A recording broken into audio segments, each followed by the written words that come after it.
పెళ్ళయి సరిగ్గా నెల తిరగకుండానే భర్త వీరమరణం పొందాడు. ఆ తర్వాత ఆ అమ్మాయి ప్రెగ్నెంట్ అని తెలిసింది. అత్తమామలు, తల్లిదండ్రులు మరో పెళ్లి చేసుకోమని బ్రతిమాలారు.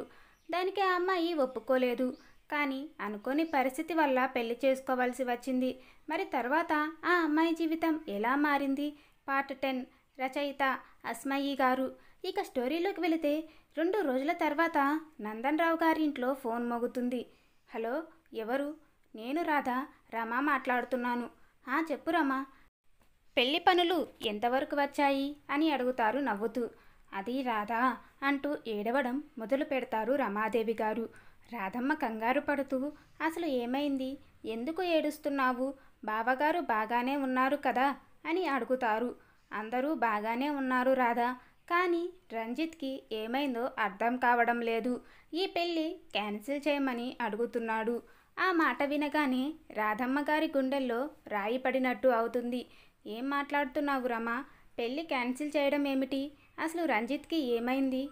ఏమో రాధా, 2 రోజుల నుండి రంజిత్ సరిగ్గా ఎవరితోనూ మాట్లాడడం లేదు. కనీసం భోజనం కూడా చేయడం లేదు. అడిగితే ఏమైందో కూడా చెప్పడం లేదు. వాడిని చూస్తే నాకు చాలా భయంగా ఉంది రాధా. అప్పుడు రాధమ్మ గారు, నేను పట్టించుకోలేదు, కానీ సంధ్య కూడా అలానే ప్రవర్తిస్తుంది రమా. నేను పని ఒత్తిడి వల్ల అలా ఉంటుందేమో అనుకున్నాను. కానీ ఇప్పుడు నువ్వు చెప్పిన దాన్ని బట్టి చూస్తే ఇద్దరి మధ్య ఏమైనా అయ్యుంటుంది అంటావా? ఏమో రాధా, పిల్లల జీవితాలు బాగుపడతాయా అని ఆనందపడుతూ ఉంటే మళ్ళీ ఇలా అంటూ బాధపడతారు రమాదేవి గారు. రాధమ్మ గమనించరు, కానీ ఎప్పుడు వచ్చిందో తెలియదు. శ్రావ్య రాధమ్మ గారి పక్కన వచ్చి నిల్చుంటుంది. రాధమ్మ గారు కంగారుగా శ్రావ్య వైపు చూస్తారు. శ్రావ్య ఫోన్ రిసీవర్ అందుకొని, మీరేమో కంగారు పడకండి, మీరు చూస్తూ ఉండండి, ఈ పెళ్ళి జరుగుతుంది, జరిగి తీరుతుంది అని చెప్తుంది. నీ మాట వింటుంటే నాకు చాలా ధైర్యంగా ఉంది తల్లి. నువ్వు నాకు మాటిచ్చావు ఈ పెళ్ళి జరుగుతుందని.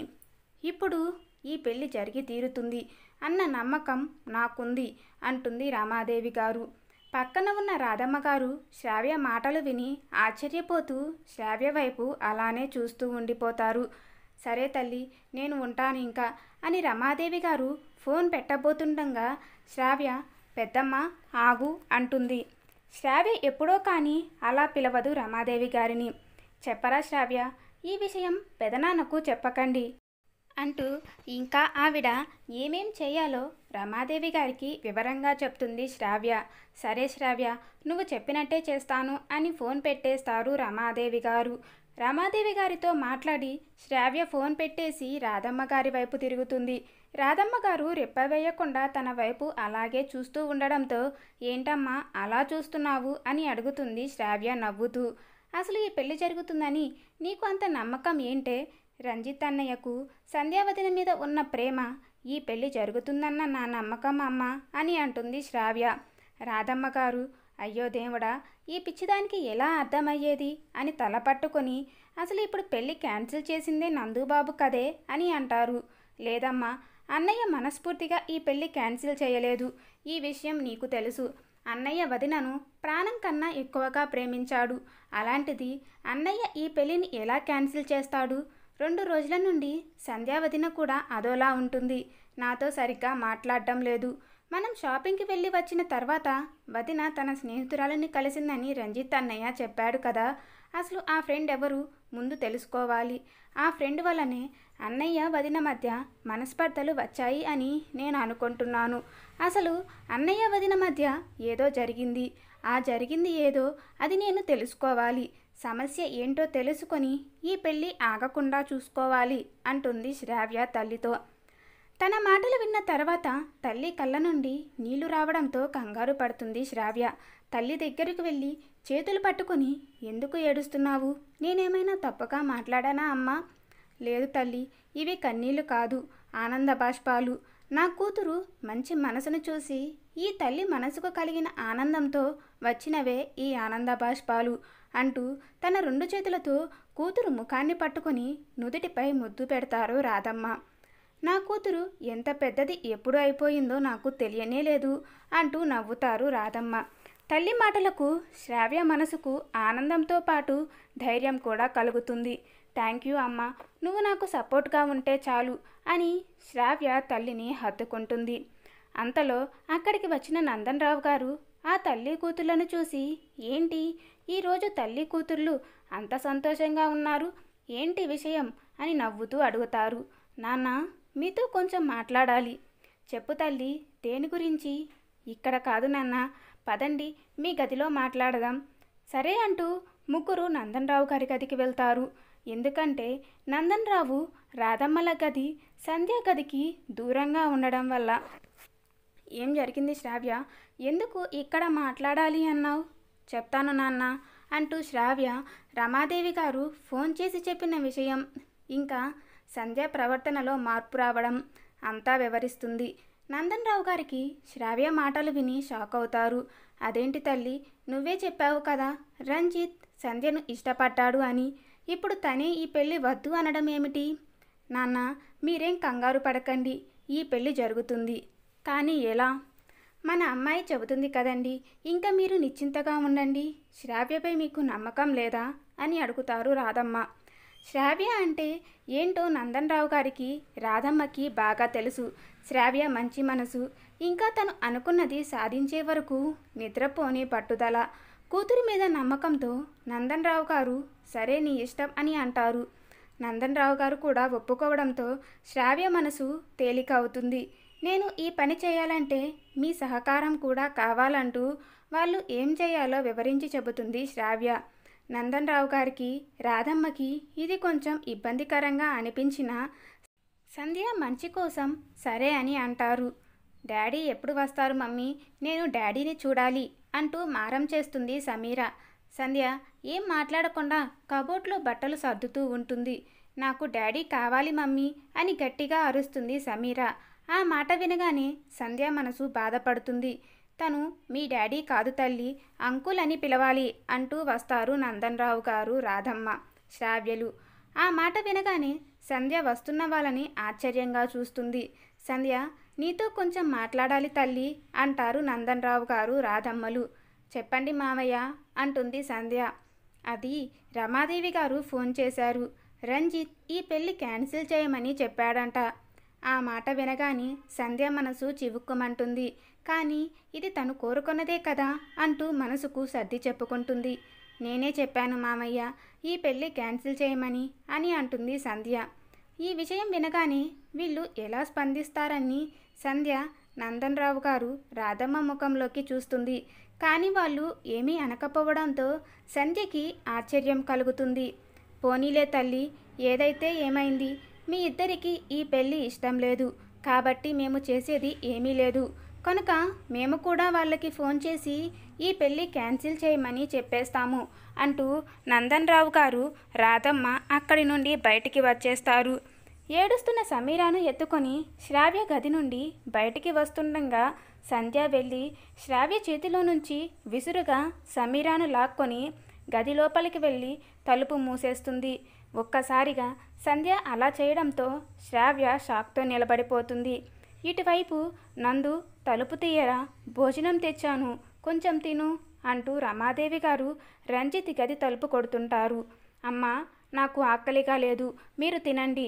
లోపలి నుంచి రంజిత్ గొంతు చాలా నీరసంగా వినిపిస్తుంది రమాదేవి గారికి. నందు, బయటికి రారా, నాకు భయం వేస్తుంది నీ గొంతు వింటుంటే. అమ్మా, నేను బాగానే ఉన్నాను, దయచేసి నన్ను కొంచెం ప్రశాంతంగా ఉండనివ్వండి అని అంటాడు బాధ నిండిన గొంతుతో. నందుని ఈ పరిస్థితుల్లో చూడలేకపోతున్నాను. నందు ఏ పరిస్థితుల్లోనూ ఇలా ప్రవర్తించలేదు. సంధ్యకి అదే ముహూర్తానికి వేరొకరితో పెళ్ళి అని చెప్పి తప్పు చేశానా అంటూ రమాదేవి గారు మనసులో బాధపడుతుంటారు. హలో రవి, చెప్పు శ్రావ్య, నాకు సంధ్యావతిన బెస్ట్ ఫ్రెండ్స్ యొక్క వివరాలు, ఫోన్ నెంబర్ కావాలి. ఇప్పుడు అవన్నీ ఎందుకే? ఓహో, పెళ్ళికి పిలవడానికా? నీ బొందరా, నీ బొంద. మూసుకొని నేను చెప్పింది చేస్తే చాలు. అదేంటి అలా తిట్టేస్తున్నావు? ఇప్పుడు నేను ఏమన్నానని? అయినా కాబోయే మొగుడు అన్న మర్యాద కూడా లేకుండా అలా తిట్టేస్తున్నావేంటే? నా మొగుడు నా ఇష్టం, నేను తిట్టుకుంటాను. నీకంత కష్టంగా ఉంటే చెవులు మూసుకో అంతే అంటుంది కొంచెం కోపం నటిస్తూ శ్రావ్య. చాలు చాలులే కానీ ప్రేమ ఎక్కువైపోయింది. ఇప్పుడు అసలు విషయం చెప్పు అంటాడు రవి నవ్వుతూ. శ్రావ్య అలా తిట్టినప్పుడు రవి కోపానికి బదులు ఆనందంగా అనిపిస్తుంది. ఎందుకంటే శ్రావ్య అలా తిట్టినప్పుడు తన మీద ఉన్న ప్రేమ తప్ప ఇంకా ఏం కనిపించదు రవికి. శ్రావ్య తన ఇంట్లో జరిగిన విషయం అంతా పూసగుచ్చినట్టు చెబుతుంది రవికి. ఇది జరిగింది అని. ఆ ఫ్రెండ్ ఎవరో తెలిస్తే తర్వాత మనం ఏం చేయాలో ఆలోచించవచ్చు. ఇప్పుడు నాకు వదిన బెస్ట్ ఫ్రెండ్స్ వివరాలు కావాలి అని శ్రావ్య అంటుంది. మనం కష్టపడి ఇంత చేసింది వీళ్ళు ఇలా చేస్తారనా? అదే కదా రవి నా బాధ కూడా. ఆ రోజు వదినను కలిసిన ఫ్రెండ్ ఎవరో తెలిస్తే చాలు, తర్వాత మొత్తం నేను చూసుకుంటా. సరే, సంధ్యకు ఇద్దరే బెస్ట్ ఫ్రెండ్స్ ఉన్నారు. ఒకటి అపర్ణ, ఇంకొకటి రాణి. అపర్ణ పెళ్లి చేసుకుని ఇప్పుడు యూఎస్ఏలో ఉంది. కానీ రాణి ఇప్పుడు ఎక్కడుందో తెలియదు. ఓకే, ఇప్పుడైతే మనం రాణిని వెతకాలి అన్నమాట అంటుంది శ్రావ్య.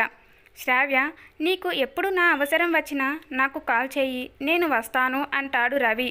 శ్రావ్య నవ్వుతూ సరే డార్లింగ్ అని కాల్ కట్ చేస్తుంది. రవి కాల్ కట్ చేయగానే శ్రావ్య ప్రియకి కాల్ చేస్తుంది. హలో శ్రావ్య, చెప్పు అని నీరసంగా అంటుంది ప్రియ. ఏంటే అలా ఉన్నావు? ఏమైంది ప్రియ, చెప్పు. ఏం చెప్పాలి, అన్నయ్య పరిస్థితి ఏం బాలేదు. 2 రోజుల నుండి సరిగ్గా భోజనం కూడా చేయలేదు. అన్నయ్య బిజినెస్ పనులు కూడా ఏమీ చూసుకోవడం లేదు. అందుకనే 2 రోజుల నుంచి ఈ పనులు నేనే చూసుకుంటున్నా నువ్వు చెప్పావని. అమ్మ సంధ్య వదినకు అదే ముహూర్తాన ఇంకొకరితో పెళ్ళి అని అన్నయ్యకు చెప్పింది. అప్పటి నుంచి అన్నయ్య రూమ్లో నుండి బయటకు రావడం లేదు. నాకైతే భయంగా ఉంది శ్రావ్య అంటుంది ప్రియ. నువ్వేమీ భయపడకు ప్రియ, అంతా నేను అనుకున్నట్టుగానే జరుగుతుంది. నాకు ఒక ఇన్ఫర్మేషన్ కావాలి, నీకు తెలిస్తే చెప్పు. ఏంటది? మనం కాలేజీలో ఉన్నప్పుడు సంధ్యా వదినతో ఒక అమ్మాయి ఉండేది కదా, నీకు గుర్తుందా? గుర్తుంది, తన పేరు రాణి అనుకుంటా. శ్రావ్య ఆశ్చర్యపోతూ తను నీకెలా తెలుసు అని అడుగుతుంది. ఎందుకంటే ప్రతాప్ అన్నయ్య పోయినప్పుడు తను మీ ఇంటికి వచ్చింది. చాలాసేపు సంధ్యా వదినతోనే ఉంది. నువ్వు బాధలో ఉండి ఇవన్నీ పట్టించుకోలేదు. కానీ తను ఇప్పటికీ నీకు ఎలా గుర్తుంది? ఎందుకంటే ఆ దివ్య డెలివరీ టైంలో కూడా ఇంకా చాలాసార్లు నేను తనని డాక్టర్ వర్మ అన్నయ్య హాస్పిటల్లో చూశాను. తర్వాత ఒకసారి వర్మ అన్నయ్యను అడిగితే రాణి సిస్టరే తన వైఫ్ అని చెప్పారు. అంటే రాణి డాక్టర్ వర్మ అన్నయ్య మరదలు. ఆ మాటలు వినగానే శ్రావ్య ఆనందానికి హద్దులు ఉండవు. Thank you so much Priya, నాకు కావలసిన ఇన్ఫర్మేషన్ ఇచ్చావు. ఇప్పుడు రాణి గురించి ఎందుకే? అప్పుడు శ్రావ్య తనకొచ్చిన అనుమానం చెబుతుంది. నువ్వు చెప్పింది కూడా నిజమే. వదిన తన ఫ్రెండ్ని కలిసినప్పటి నుంచే ఇలా జరుగుతుంది. ప్రియా విను, చెప్పురా. మనం ఇప్పుడు హాస్పిటల్కి వెళ్దామా? ఓకే, కానీ ఇప్పుడు హోటల్లో ఉన్నాను నేను. ఏం పర్వాలేదు, నువ్వు అక్కడి నుండి నేరుగా హాస్పిటల్కి వచ్చేయి. నేను ఇప్పుడే ఇక్కడ నుండి బయలుదేరుతా. ప్రియకు కూడా ఈ ఆలోచన నచ్చడంతో సరే అని ఫోన్ పెట్టేసి అక్కడ పని అంతా మేనేజర్కు అప్పచెప్పి అక్కడి నుండి బయలుదేరుతుంది ప్రియ. శ్రావ్య కూడా ఫోన్ పెట్టేసి రాధమ్మకు చెప్పి హాస్పిటల్కు బయలుదేరుతుంది. ఇంటి నుండి హాస్పిటల్ దగ్గర కావడంతో శ్రావ్య 10 నిమిషాల్లో హాస్పిటల్ చేరి ప్రియ కోసం ఎదురు చూస్తూ ఉంటుంది. ఇంతలో వెనుక నుండి ఎవరో తన భుజం మీద చేయి వేసినట్టుగా అనిపిస్తుంది. నువ్వు శ్రావ్య కదా? అవును, మీరెవరు? నా పేరు రాణి, నేను సంధ్య బెస్ట్ ఫ్రెండ్ని. 2 డేస్ నుండి నిన్ను కలవడానికి ట్రై చేస్తున్నాను, కానీ కుదరలేదు. ఈరోజు బావ దగ్గరికి వచ్చి నీ నెంబర్ తీసుకున్నాను నీకు కాల్ చేద్దామని. ఇంతలో నువ్వు కనిపించావు అంటుంది రాణి. శ్రావ్య ఆశ్చర్యపోతూ రాణి వైపు చూస్తూ ఉండిపోతుంది. సరిగ్గా అప్పుడే అక్కడికి వచ్చిన ప్రియ, మేము కూడా నీకోసమే ఇక్కడికి వచ్చాము అంటుంది. నా నెంబర్తో నీకేం పని అని అడుగుతుంది శ్రావ్య. నీతో ఒక ముఖ్యమైన విషయం మాట్లాడాలి శ్రావ్య, కానీ ఇక్కడ కాదు, అలా బయటికి వెళ్ళి మాట్లాడుకుందాం అంటుంది రాణి. శ్రావ్య, ప్రియ సరే వెళ్దాం అని అంటారు. ముగ్గురు పక్కనే ఉన్న కాఫీ షాప్కి వెళ్తారు. చెప్పండి, ఏదో చెప్పాలని అన్నారు. 2 రోజుల క్రితం నేను సంధ్యను కలిశాను.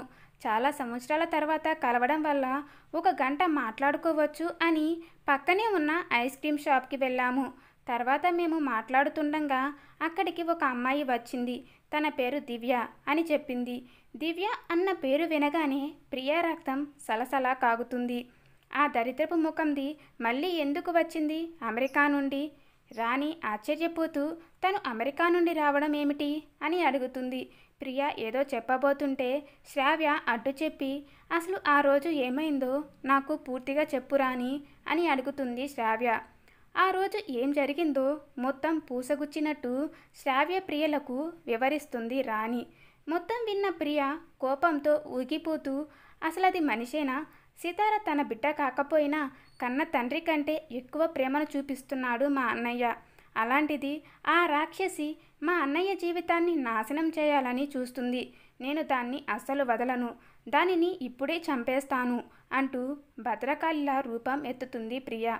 ప్రియా మాటలు విన్న శ్రావ్య, రాణి ఆశ్చర్యపోతూ ఒకరి ముఖాలు ఒకరు చూసుకుంటారు. ఏంటి ప్రియా నువ్వు చెబుతున్నది? సితార రంజిత్ అన్నయ్య కూతురు కాదా? కాదు, సితార దివ్య కూతురు మాత్రమే. అన్నయ్యతో పెళ్లి కాకముందే దివ్య కడుపుతో ఉంది. ఆ మాట విని ఇంకా ఆశ్చర్యపోతారు శ్రావ్య, రాణి. మరి ఇన్నాళ్ళు ఈ విషయం నాకెందుకు చెప్పలేదు? ఎందుకంటే అన్నయ్య నా చేత ఒట్టు వేయించుకున్నాడు అని ఏడుస్తుంది ప్రియ. నాకు అప్పుడే అనుమానం వచ్చింది, ఆ దొంగ ముఖంది నాటకాలు చేస్తుందని. అసలు ఏం జరిగింది? ఆ దివ్య గురించి నాకు మొత్తం చెప్పగలరా అని అడుగుతుంది రాణి. దివ్య పెళ్ళి, ప్రెగ్నెన్సీ గురించి, దివ్య పాపను వదిలేసి వెళ్ళిన ఆ రోజు వరకు మొత్తం వివరంగా చెబుతుంది ప్రియ. అసలు అది ఆడదేనా? అలాంటి వాళ్ళు కూడా ఈ భూమి మీద ఉన్నారంటే నమ్మలేకపోతున్నాను అని కోపంగా అంటుంది రాణి. శ్రావ్య మాత్రం ఏం మాట్లాడకుండా నిశ్శబ్దంగా కూర్చొని ఏదో దీర్ఘంగా ఆలోచిస్తూ ఉంటుంది. ఏం ఆలోచిస్తున్నావు శ్రావ్య అని అడుగుతుంది ప్రియ. దివ్య ఇప్పుడు ఈ సిటీలోనే ఉంది, అది ఎక్కడుందో మనం కనిపెట్టాలి అని అంటుంది శ్రావ్య. తన ఫోన్ నెంబర్ నా దగ్గర ఉంది అంటుంది రాణి. తన నెంబర్ నీ దగ్గర ఎలా ఉంది అని అనుమానంగా చూస్తారు రాణి వైపు శ్రావ్య, ప్రియ. ముందు నన్ను అలా చూడడం ఆపండి. ఆ దివ్య సంధ్యకు ఫోన్ నెంబర్ ఇచ్చినప్పుడు ఎందుకైనా పనికొస్తుందని నేను కూడా సేవ్ చేసుకున్నాను, దానికి తెలియకుండా అని నవ్వుతూ చెప్తుంది రాణి. మరి తర్వాత ఏం జరిగిందో మనం నెక్స్ట్ పార్ట్లో తెలుసుకుందాం. దానికంటే ముందుగా మీరు నా ఛానల్ను ఫస్ట్ టైం చూస్తున్నట్లయితే తప్పకుండా సబ్స్క్రైబ్ చేసి పక్కనే ఉన్న బెల్ ఐకాన్పై ప్రెస్ చేయండి. అలాగే ఈ స్టోరీ ఎలా అనిపించిందో లైక్ చేసి కామెంట్ చేయడం మర్చిపోకండి. Thank you for watching.